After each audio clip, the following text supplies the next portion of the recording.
The bell above the pawn shop door gave a tired jingle as Marcus stepped inside, the scent of dust and tarnished silver thick in the air. The place hadn't changed in 30 years. Same cracked linoleum, same fluorescent buzz overhead. Only the man behind the counter had grown older, less hair, more gut, same cold eyes. "You buying or begging?" the man grunted without looking up from his ledger. Marcus walked slowly toward the glass display cases. His limp was more pronounced now, the result of an old injury he never bothered explaining. He glanced down at the items: watches, cufflinks, wedding bands. Symbols of desperation. He reached into his coat and pulled out a small velvet box. "I'm here for this," he said, setting it gently on the counter. The pawnbroker raised an eyebrow. "That so?" He opened the box. Inside lay a tarnished metal, navy issue, sun-creased ribbon, bent slightly at the edge. "We don't do redemptions after 20 years. Marcus didn't blink. "You kept it anyway. Figured no one else would want it. Sentimental trash." A low breath escaped Marcus's chest, almost a laugh. He tapped a finger on the glass. "This trash bought your roof when the city condemned the last one." The man narrowed his eyes. "You think I owe you?" Marcus leaned in, his voice calm, but sharp enough to cut glass. "I don't care what you owe me. I'm not leaving without it." A tense silence settled between them. Outside, the street echoed with late afternoon traffic, oblivious to the reckoning unfolding under flickering lights. At last, the pawnbroker pushed the box forward. "Take it. Don't come back." Marcus took the box, thumbed the frayed ribbon, and nodded once. He turned and walked out into the fading sun, the door's jingle softer this time. The metal felt heavier than it should. It always had. Marcus had been 17 when he enlisted. Too young, too eager, and too certain the world was waiting for him to make a dent in it. His mother cried at the train station, waving her scarf like it could tie him to her from miles away. His father just nodded once and said, "Come back better than you left." Marcus didn't understand what that meant until much later, until pieces of himself no longer fit where they used to. They shipped out of Norfolk under gray skies and fanfare that smelled like rust and salt. He was stationed on the USS Briarwood, a destroyer built fast and lean, crewed by boys who still had ink drying on their high school diplomas. Marcus was assigned as a sonar technician, buried below deck with humming equipment and metal walls that seemed to close tighter every day. The ocean became a world of noise, pings, echoes, ghost ships dancing in distant frequencies. He learned to interpret the silence between sounds better than the sounds themselves. In May of '73, during a NATO exercise off the coast of Norway, something went wrong. The weather turned sudden, violent. Visibility dropped. Signals were scrambled. And then a detonation, a sudden bloom beneath the surface that rocked the Briarwood from keel to mast. Alarms screamed. Lights failed. The corridor he was in twisted sideways. Marcus remembered his shoulder slamming against a bulkhead and then nothing. When he woke, it was to blackness and water creeping up his legs. The compartment door was jammed. He groped through darkness toward the sonar equipment, hoping it still had juice. Miraculously, it did. He tapped out coordinates with a bent stylus and fumbled a relay signal through whatever backup frequency he could reroute. He didn't know if anyone heard him. He only knew he couldn't stop. His fingers bled from sharp wires. His ears rang endlessly. Time became a thing he measured by breath. 2 hours passed before the door was pried open from the other side. He was the only one in that section alive. They told him later that his message had reached a nearby Canadian frigate, redirecting rescue teams just in time. They also told him that 5 men, his bunkmates, had died in the adjacent hold, sealed off by flooding before anyone could reach them. Marcus had tapped out coordinates. He hadn't tapped out names. That haunted him more than the rest. They flew him to a naval hospital in Germany. He was bruised, partially deaf in one ear, and listed as a minor hero in a regional newspaper back home. His mother framed the article. His father didn't speak for 3 days after he got the news, just sat in the kitchen, a half-empty glass of rye sweating onto the table. The medal came later. A small ceremony.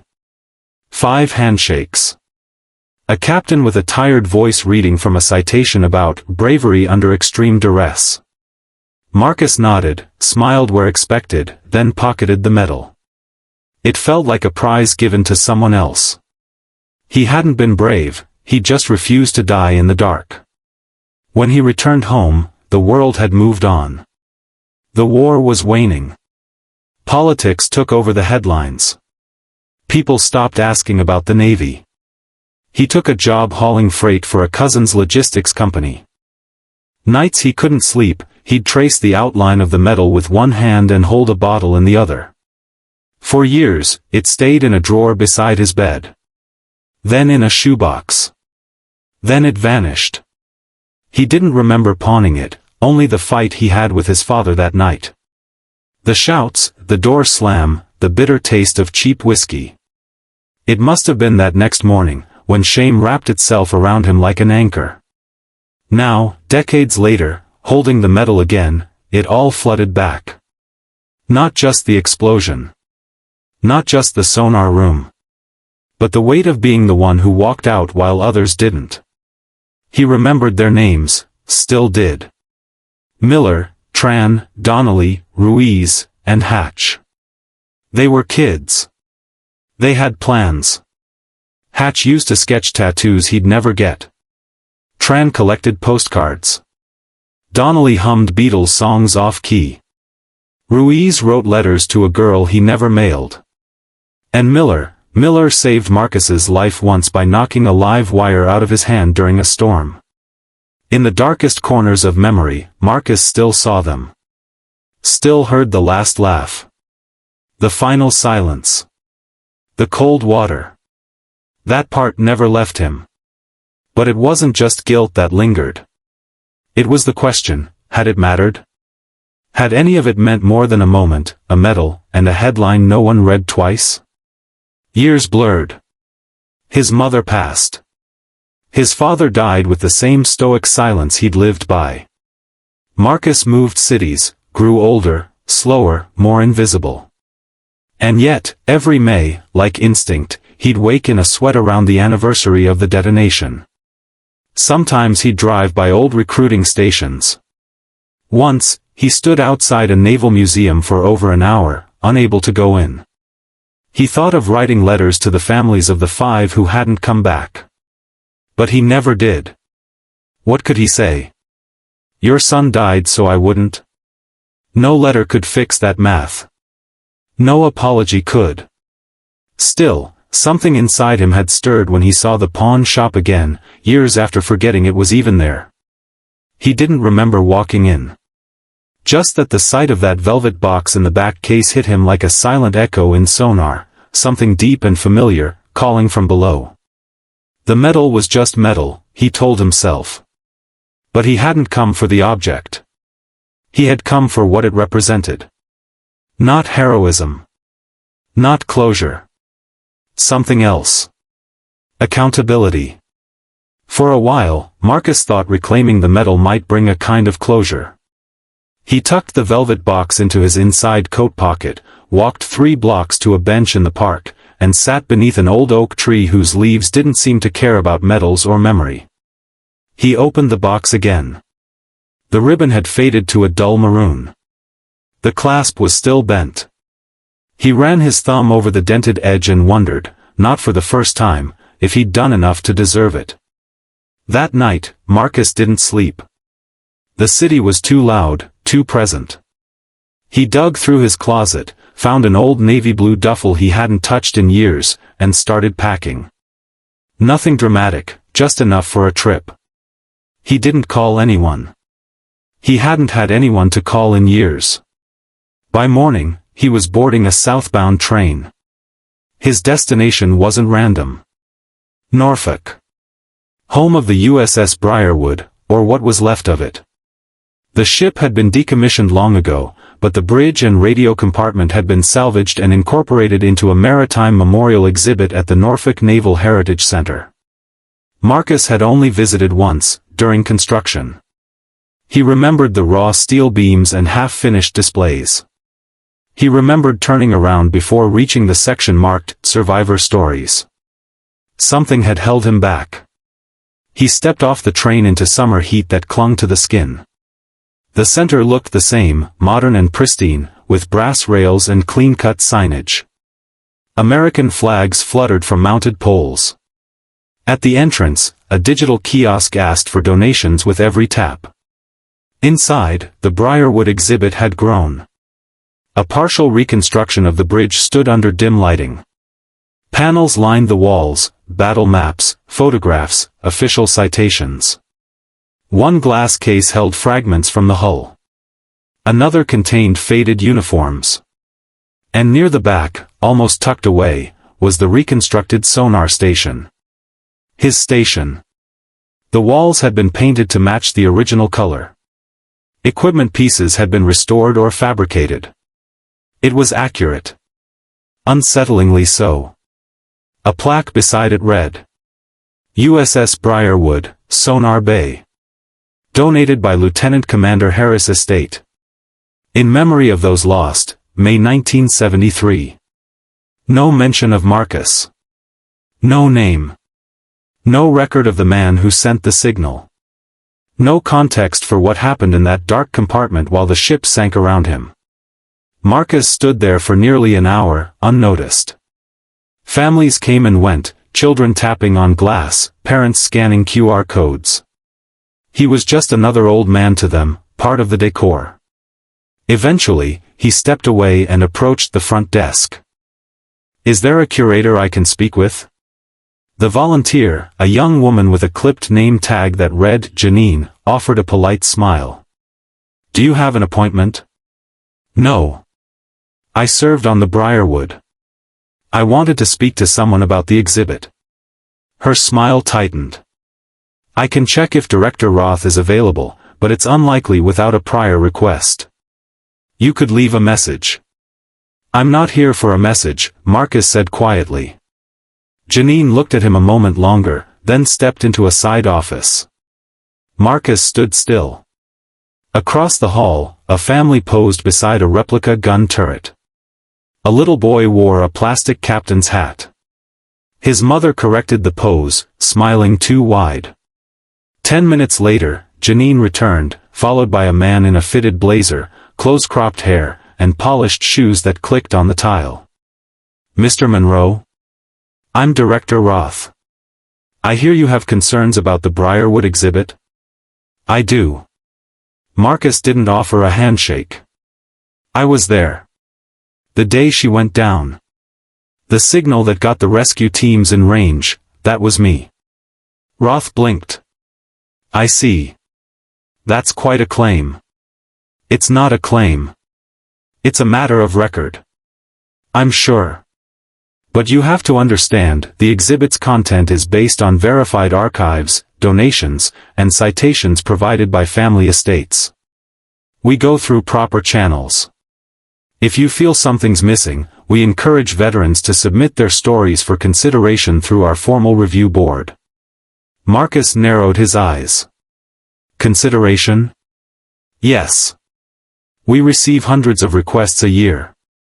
Many memories, unfortunately, don't come with documentation. And even if they did, well, editorial constraints. Marcus turned away mid-sentence. He didn't need a lecture on policy. He'd spent years surviving beneath the surface while men like Roth organized surface-level narratives. Clean. Neat. Sanitized for display.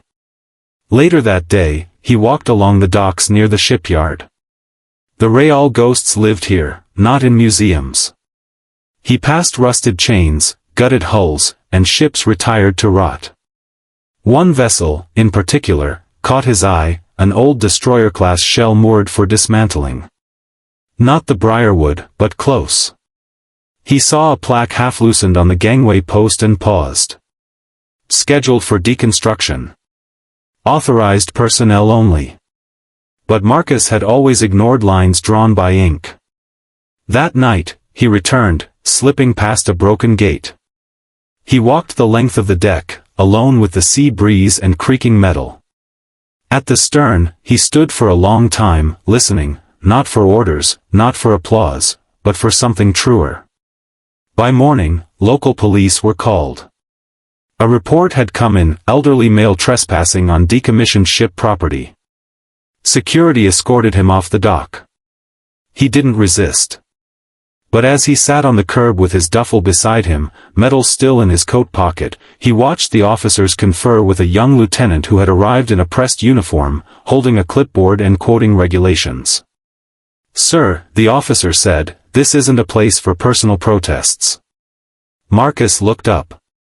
"It's not a protest. It's a visit." "Even so. We have procedures." "That's the trouble," Marcus said. "You keep building museums with rules, but you forgot who built the stories inside them." The lieutenant didn't respond. Just checked another box and walked away.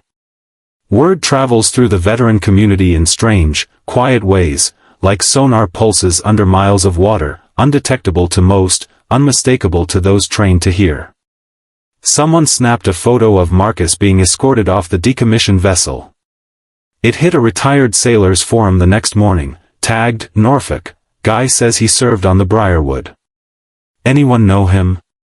Within hours, the replies grew. Some remembered Marcus. Others remembered the story. A few questioned its accuracy. But most understood what it meant when an old man climbs a ship in the dark.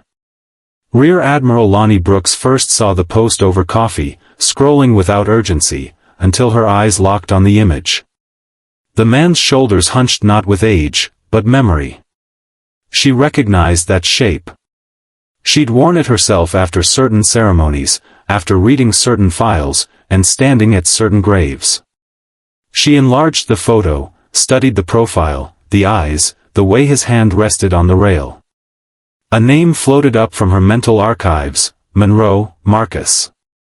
She'd read his name once, deep in the appendices of a declassified Briarwood report, back when she was still a commander, writing her thesis on failed Cold War rescues. The report had referenced a junior sonar technician who'd stayed behind in a flooded compartment to reroute coordinates. The name hadn't appeared in the executive summaries. Not in the citations. Just a footnote. No recommendation for commendation. No survivor interview. Nothing. She remembered being frustrated at the omission, marking it with a red pen in the margin. Why is this man invisible? That question returned now. By noon, she had changed into her dress blues. Not a requirement, but a choice. Some uniforms still carried weight, especially when worn by the right person at the right time. She called in a favor with the Naval Heritage Center and secured a list of scheduled group visits. Then she walked the promenade with purpose, checking benches, platforms, corners. And finally, by the stone compass rose facing the harbor, she found him. Marcus sat with his duffel at his feet, eyes on the water. He didn't flinch when she approached. He seemed to recognize something about her before she spoke. Maybe the creases of the uniform. Maybe the look.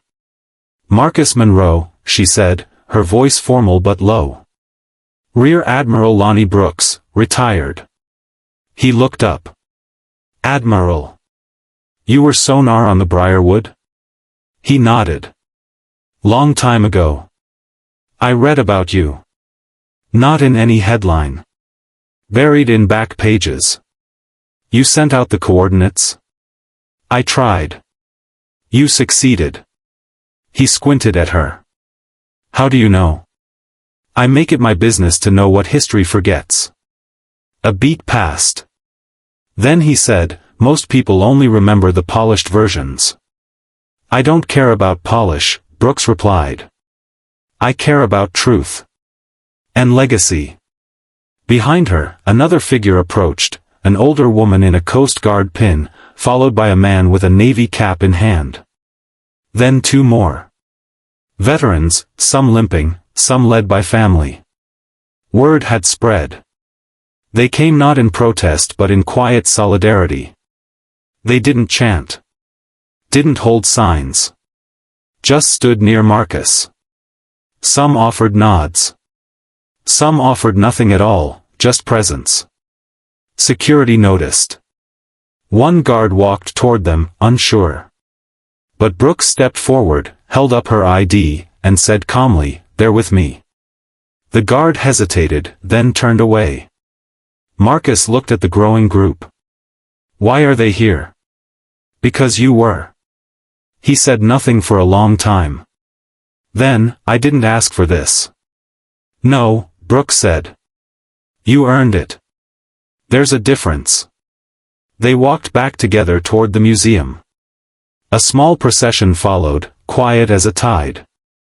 When they reached the Briarwood exhibit, Brooks turned to the staff gathered near the front desk. Director Roth was among them, mouth tight, clipboard in hand. Brooks didn't wait for permission. She spoke loud enough for the visitors nearby to hear. "This man is Marcus Monroe. On May 12, 1973, during a failed NATO exercise, he remained in a flooding sonar compartment to reroute a signal that brought help faster than expected. That decision led to the recovery of multiple sailors still trapped below deck. His name does not appear on your wall.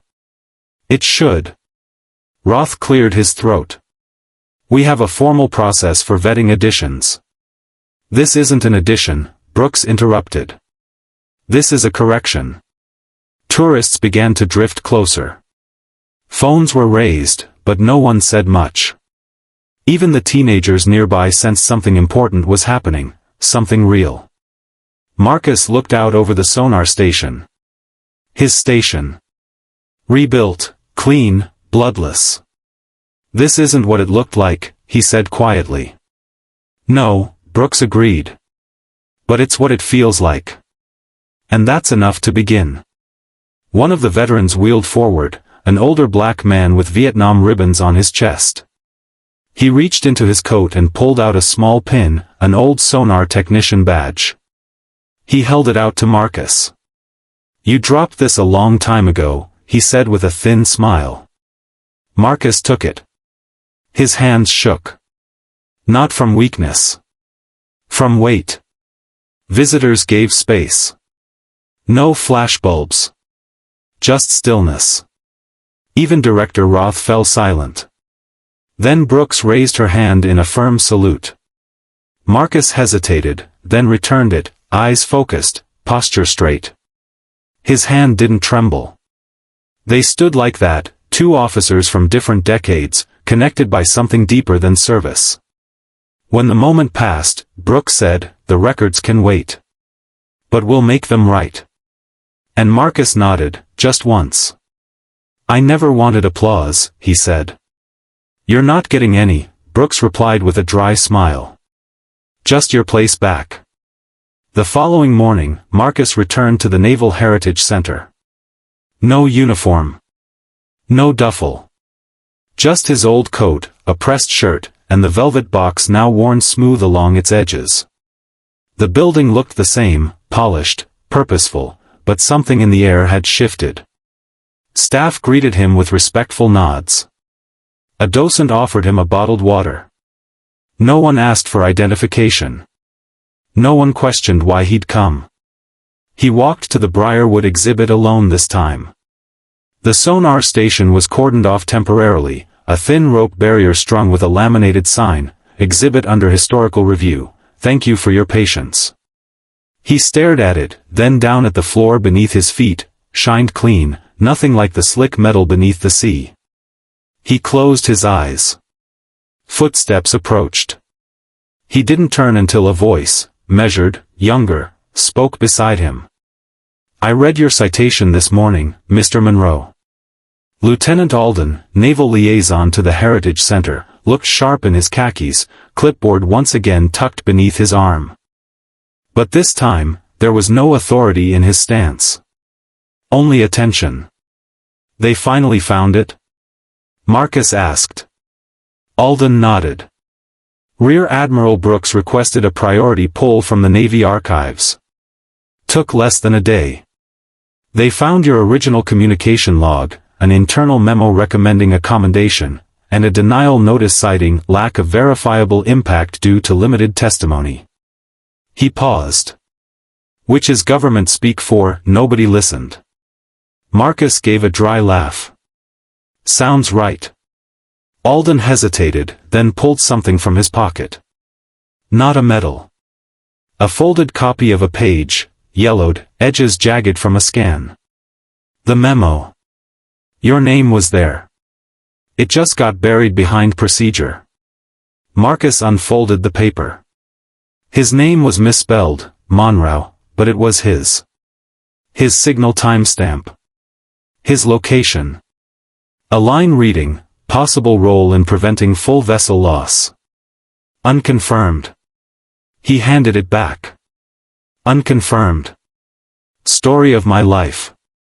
Alden didn't try to argue. Admiral Brooks is pushing for a formal correction. She says history doesn't get to pick what's convenient. She's right, Marcus said. A moment passed, and then Alden asked, quieter, why now? Why come back? Marcus looked past him, toward the sonar room replica. I never left. Not really. I just stopped being loud about it. That afternoon, the Heritage Center held an unscheduled briefing in the central gallery. Not a ceremony, not officially, just an announcement. Visitors milled around exhibits, unaware. But when the overhead lights dimmed and Director Roth stepped forward onto the main platform with a mic in hand, people drifted closer. We don't often interrupt your visit, Roth began, his tone smooth, rehearsed, but we have a rare and meaningful update to share today. Sometimes, history leaves gaps, people who should be recognized, moments that never made it into textbooks. Today, we begin correcting one. He gestured to a screen behind him, where a photograph appeared, grainy, monochrome, taken from the Briarwood's 1973 deployment. Then another, Marcus, young, eyes shadowed, standing near the ship's rails. Then, the sonar room, restored. Marcus Monroe served aboard the USS Briarwood during her final mission. Records recently surfaced confirming that his actions in a compromised sonar compartment directly contributed to the timely rescue of stranded crew. This exhibit will now reflect that truth. Scattered applause broke out. Not loud. Not forced.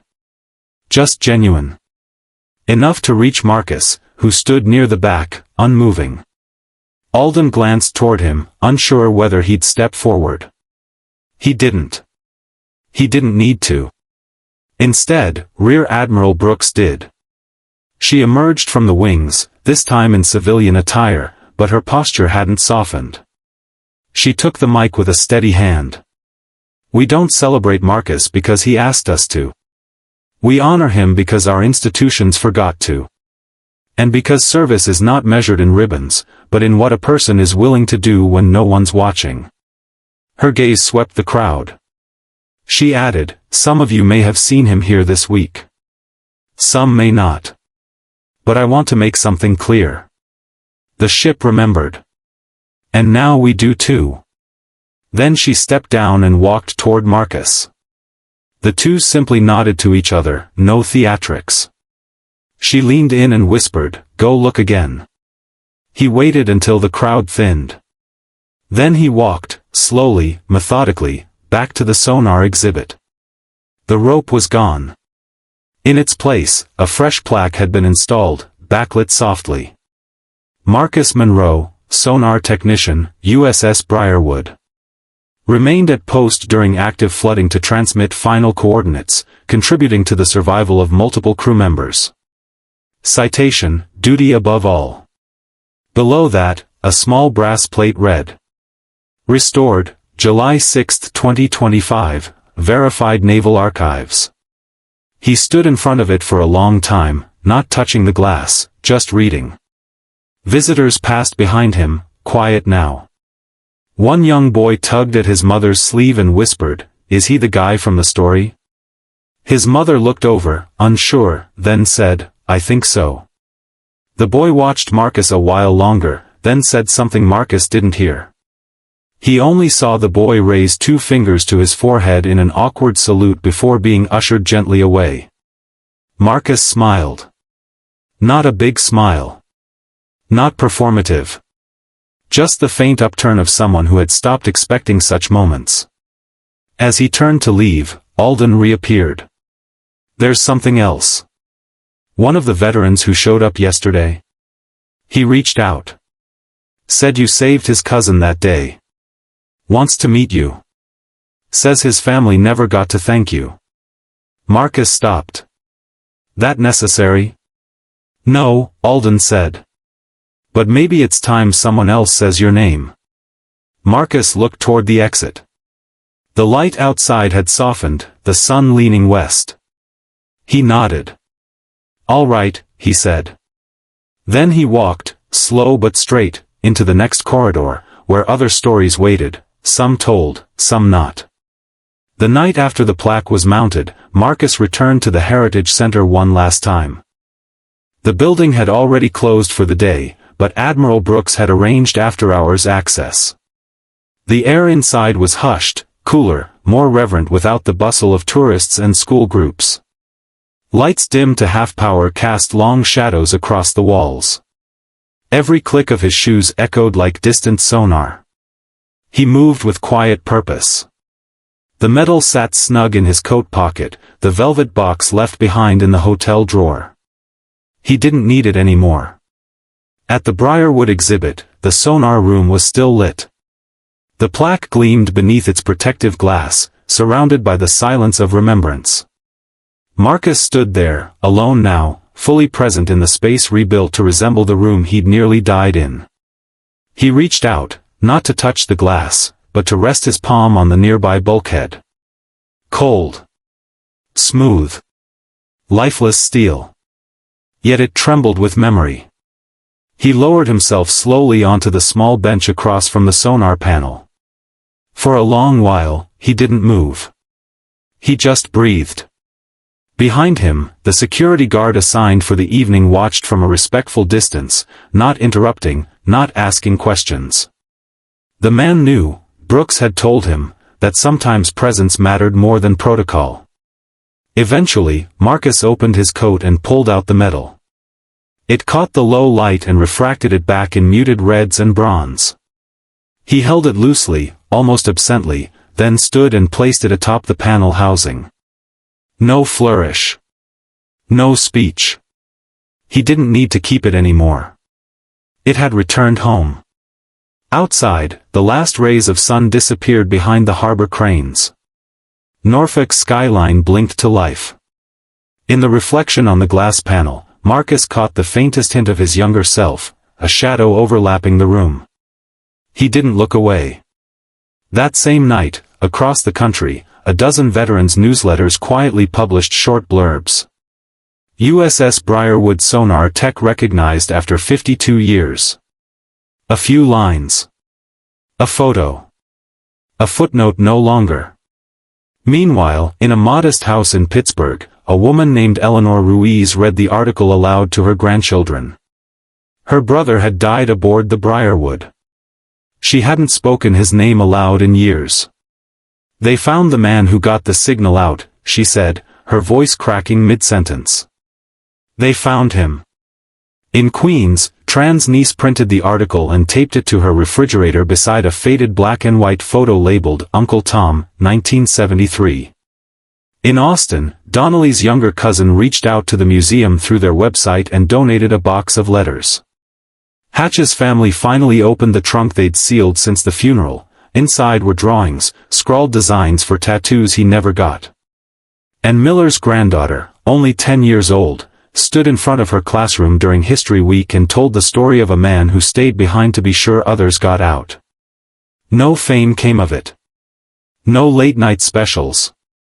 But the impact rippled quietly across living rooms and kitchens, across folded flag cases and basement shelves.